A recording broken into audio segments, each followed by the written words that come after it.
So hello everyone, मेरा नाम है मोहित अरोरा और आप सभी देख रहे हैं लर्निंग विद इंस्पायरिंग सिंह। आज हम डाइवर्सिटी इन लिविंग ऑर्गेनिजम्स के सेकंड पार्ट को स्टडी करने जा रहे हैं, जो कि है प्लांट किंगडम। अभी तक हम आर.एच. विक्टर की 5 किंगडम क्लासिफिकेशन और उसके 3 kingdoms which are Monera, Protista and Fungi को डिटेल में स्टडी कर चुके हैं। अब इसी के साथ जो हमारा अगला किंगडम यानी कि 4th किंगडम है वो है प्लांट किंगडम।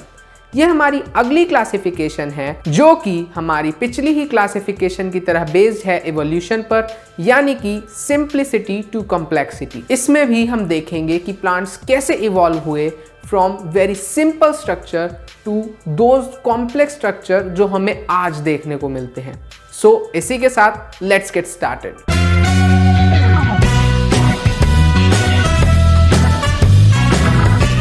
तो देखो यार, आर.एच. विटेकर की 5 किंगडम क्लासिफिकेशन की तरह ही हम प्लांट किंगडम को भी 2 बार पढ़ेंगे। एक बार फ्लो चार्ट के फॉर्म में और दूसरी बार हर पॉइंट को डिटेल में स्टेप बाय स्टेप। तो अब अगर फ्लो चार्ट की बात करें तो अपनी स्क्रीन पर डिस्प्ले हुए फ्लो चार्ट को ध्यान से देखिए और मेरे साथ इसे स्टेप बाय स्टेप समझने की कोशिश कीजिएगा। तो फ्रेंड्स, प्लांट किंगडम में सभी प्लांट्स को 2 पार्ट में डिवाइड कर दिया गया। एक वो प्लांट्स जिनकी बॉडी वेल डिफरेंशिएटेड थी और दूसरे वो जिनकी बॉडी वेल डिफरेंशिएटेड नहीं थी। डिफरेंशिएटेड होने का मतलब वो प्लांट्स जिनकी बॉडी में रूट, लीफ और स्टेम अलग अलग दिखते थे, लेकिन जो प्रिमिटिव टाइप के प्लांट्स थे उनमें रूट, स्टेम और लीफ अलग अलग नहीं दिखते थे।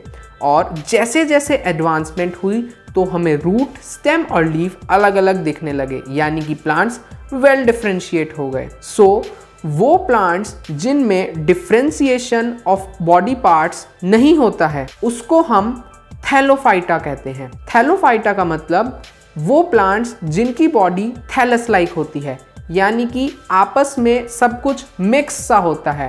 हम उसमें प्लांट की लीव्स को, रूट को और स्टेम को अलग अलग डिफरेंशिएट नहीं कर सकते। अब ये तो वो प्लांट्स हो गए जिनकी बॉडी वेल डिफरेंशिएटेड नहीं है।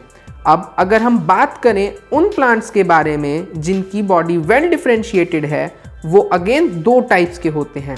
वो प्लांट्स जिनमें स्पेशलाइज्ड वेस्कुलर टिश्यू प्रेजेंट होता है और वो प्लांट्स जिनमें वेस्कुलर टिश्यू प्रेजेंट नहीं होता है। सो जिनमें वेस्कुलर टिश्यू का मतलब जाइलम और फ्लोएम, यानी कि वो टिश्यूज जो खाना और पानी कंडक्ट करने में हेल्प करते हैं एक जगह से दूसरी जगह प्लांट्स में। सो वो प्लांट्स जिनमें स्पेशलाइज्ड वेस्कुलर टिश्यू नहीं होते वो आते हैं ब्रायोफाइटा के अंडर में, और जिनमें वेस्कुलर टिश्यू प्रेजेंट होते हैं वो फर्दर 2 टाइप्स के होते हैं। एक जो सीड्स को प्रोड्यूस नहीं करते और दूसरे जो सीड्स को प्रोड्यूस करते हैं। तो वो प्लांट्स जिनमें वेस्कुलर टिश्यू तो होता है लेकिन वो सीड्स प्रोड्यूस नहीं करते। फ्रेंड्स, आपको दिख रहा होगा कि कैसे हम सिंप्लिसिटी से कॉम्प्लेक्सिटी की तरफ जा रहे हैं, यानी कि सबसे पहले तो बॉडी डिफरेंशिएटेड ही नहीं थी, उसके बाद जब उनसे ज़्यादा एडवांस वर्जन आया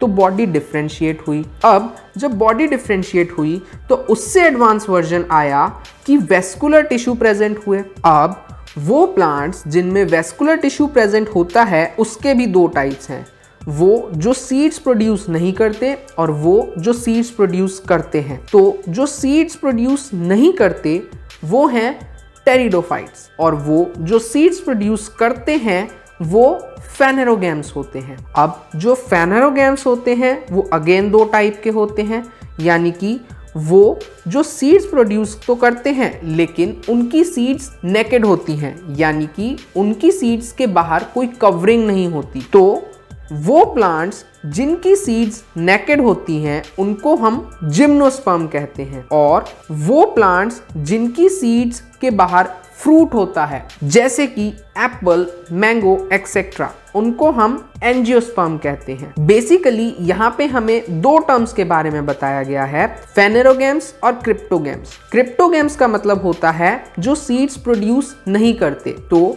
फेनेरोगैम्स से पहले वाले हमने जितने भी कैटेगरीज पढ़ी वो सभी क्रिप्टोगैम्स थी, यानी कि थैलोफाइटा, ब्रायोफाइटा और टेरिडोफाइटा, ये तीनों ही क्रिप्टोगैम्स हैं। और एंजियोस्पर्म और जिम्नोस्पर्म ये दोनों फेनेरोगैम्स हैं, यानी कि ये सीड्स प्रोड्यूस करते हैं। अब जो एंजियोस्पर्म हैं वो भी फर्दर दो टाइप्स के होते हैं, एक जिनमें दो कॉटिलिडॉन होते हैं और दूसरा जिनमें सिंगल कॉटिलिडॉन होता है। जिनमें दो कॉटिलिडॉन्स होते हैं उनको हम डाइकॉट कहते हैं और जिनमें सिंगल कॉटिलिडॉन होता है उनको हम मोनोकॉट कहते हैं। Difference between monocot and dicot एक इंपॉर्टेंट क्वेश्चन है एग्जाम के पॉइंट ऑफ व्यू से। और तो और इसी के साथ हमारी दूसरी क्लासिफिकेशन यानी कि प्लांट किंगडम की क्लासिफिकेशन भी एंड होती है। अब हम इन सभी टॉपिक्स को यानी कि थैलोफाइट, ब्रायोफाइट, टेरिडोफाइट, जिम्नोस्पर्म और एंजियोस्पर्म को एक एक करके डिटेल में स्टडी करेंगे, इनके कुछ पॉइंट्स देखेंगे और फाइनली इनके एग्जाम्पल्स को याद करेंगे। सो let's get started with our first category of plant kingdom which is Thallophyta. Thallophyta मतलब वो प्लांट्स जिनकी बॉडी वेल डिफरेंशिएटेड नहीं है और थैलस लाइक है। तो थैलोफाइटा के अंडर हमने 5 पॉइंट्स को स्टडी करना है। जो सबसे पहला पॉइंट है जिसको हम फ्लो चार्ट से ही उठा सकते हैं वो है थैलस बॉडी, यानी कि the plant body is not differentiated into stem, roots and leaves. अब जो हमारा अगला पॉइंट है वो ये है कि हम थैलोफाइटा को कॉमनली एल्गी भी कहते हैं और इससे अगला पॉइंट ये कि ये मोस्टली एक्वेटिक ऑर्गेनिजम्स होते हैं, यानी कि ये पानी में ही पाए जाते हैं। अब जो हमारा 4th पॉइंट है वो ये कि ये क्रिप्टोगैमी होते हैं और जो 5th पॉइंट है वो ये कि नेकेड एम्ब्रियो को स्पोर्स कहते हैं, यानी कि इनमें सीड्स प्रेजेंट नहीं होते बल्कि स्पोर्स प्रेजेंट होते हैं। हाँ, तो देखो यार, ये तो बात हो गई थैलोफाइटा के पॉइंट्स की। अब आप लोग मुझे एक बात बताओ कि आप एलॉन मस्क को तो जानते ही होंगे। हाँ, वही टेस्ला वाला।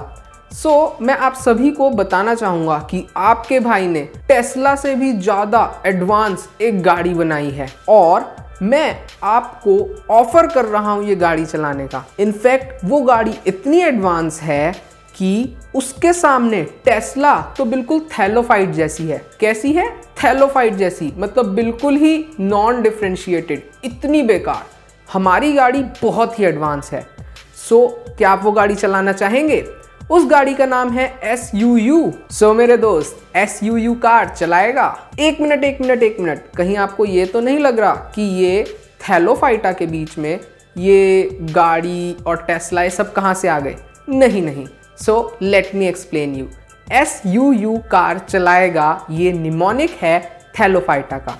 Late me explain you how. Dear friends, here S stands for Spirogyra, U stands for Ulothrix, another U stands for Alva, Car stands for Cara और Chara, and चलाएगा C stands for Cladophora. कैसा लगा आपको mnemonic? This is an easy way to learn the examples of Thallophyta.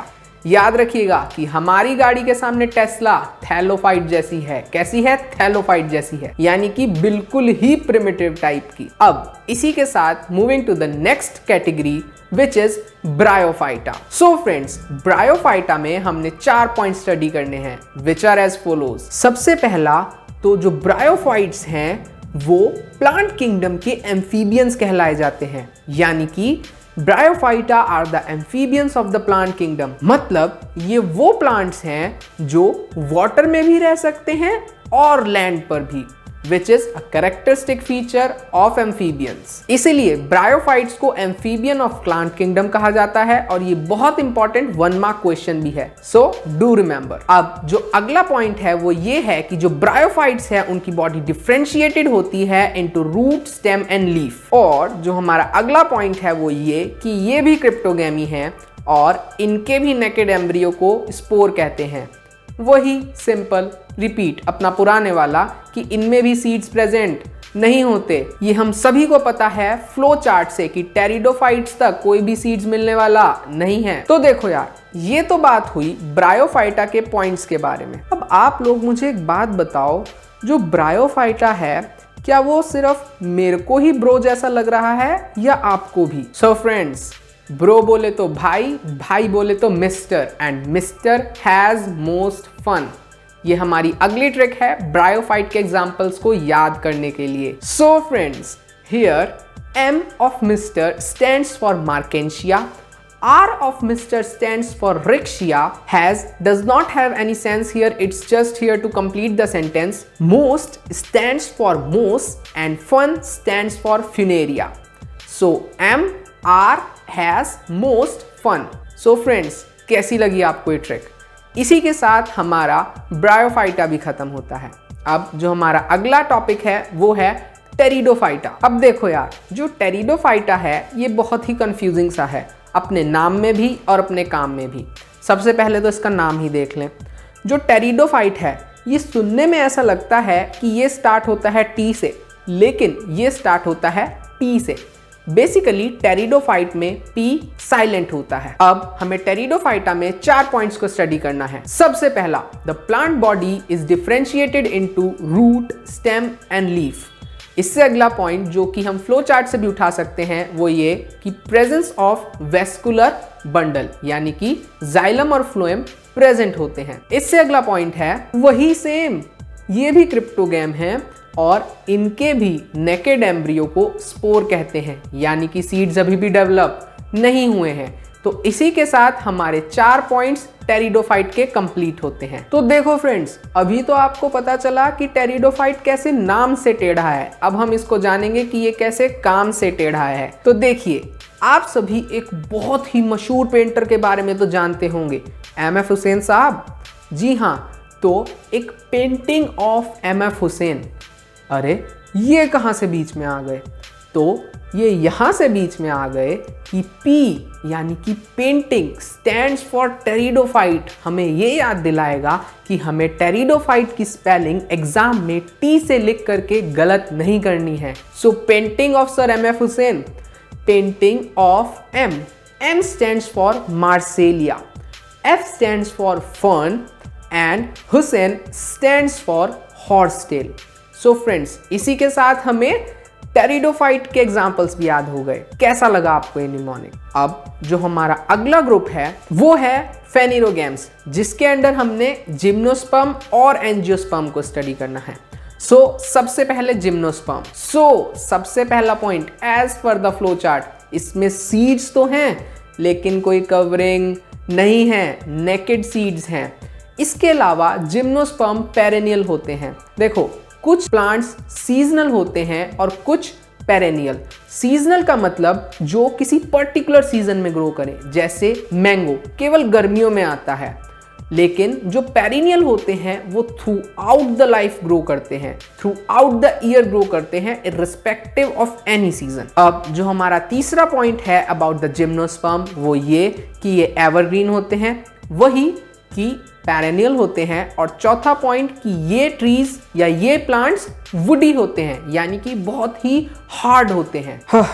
एक तो यहाँ गर्मी बहुत है, मुझे पसीना आ रहा है। तो यहाँ पे तो बात खत्म हो गई जिम्नोस्पर्म की। अब टॉपिक तो जिम्नोस्पर्म खत्म हो गया, लेकिन एक चीज की याद आ गई। फिलहाल तो यार हाल फिलहाल हर जगह ही लॉकडाउन लगा हुआ है, लेकिन याद है मुझे वो दिन जब मैं कभी जिम जाया करता था, वहाँ पर साइकिल चलाया करता था, बहुत पसीना आता था और फिर मैं घर आके डीओ लगा लेता था। क्या आप भी ऐसे ही करते थे? अगर हाँ, तो आपको जिम्नोस्पर्म के सभी एग्जाम्पल्स याद हो चुके हैं। कॉन्ग्रेचुलेशंस। वो कैसे? जिम मतलब जिम्नोस्पर्म, साइकिल मतलब साइकस। वहां जाके साइकिल चलाकर क्या आता था? पसीना आता था, तो पसीना stands for Pinus. And finally deo stands for deodar. So friends, इसी के साथ हमारा जिम्नोस्पर्म भी खत्म होता है।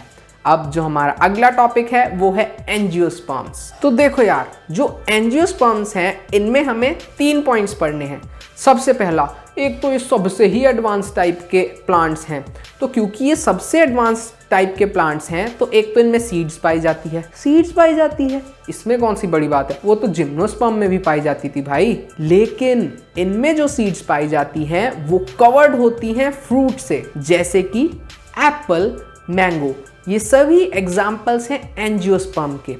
एंजियोस्पर्म का जो दूसरा पॉइंट है वो ये कि इनको हम फ्लावरिंग प्लांट्स भी कहते हैं। और जो तीसरा पॉइंट है वो ये कि जो एंजियोस्पर्म है वो बेसिकली दो टाइप के होते हैं, यानी कि मोनोकॉट और डाइकॉट। अब हम मोनोकॉट और डाइकॉट को डिफरेंसेस की फॉर्म में स्टडी करेंगे, क्योंकि एक तो ये बहुत इंपॉर्टेंट टॉपिक है और जनरली एग्जाम्स में पूछा जाता है। सबसे पहला पॉइंट ऑफ डिफरेंस, डाइकॉट की सीड्स दो कॉटिलेडॉन से बनी होती है और मोनोकॉट की सीड सिंगल कॉटिलेडॉन से। अगर आप डाइकॉट प्लांट की लीफ को देखोगे तो उसकी लीफ में रेटिकुलर वेनेशन होता है, यानी कि एक मिड वेन से बहुत सारी वेन्स निकली हुई होती हैं। यहीं अगर आप मोनोकॉट प्लांट की लीफ को देखोगे तो उसमें पैरेलल वेनेशन होता है, यानी कि सारी की सारी वेन्स पैरेलल रन करती हैं। अगर आप डाइकॉट प्लांट की रूट्स को देखोगे तो डाइकॉट प्लांट में टैप रूट सिस्टम होता है, यानी कि एक प्राइमरी या फिर एक मेन रूट होती है जिसमें से बहुत सारी रूट निकलती हैं। बिल्कुल वैसा ही जैसा पैटर्न हमें इसकी लीव्स में देखने को मिला था।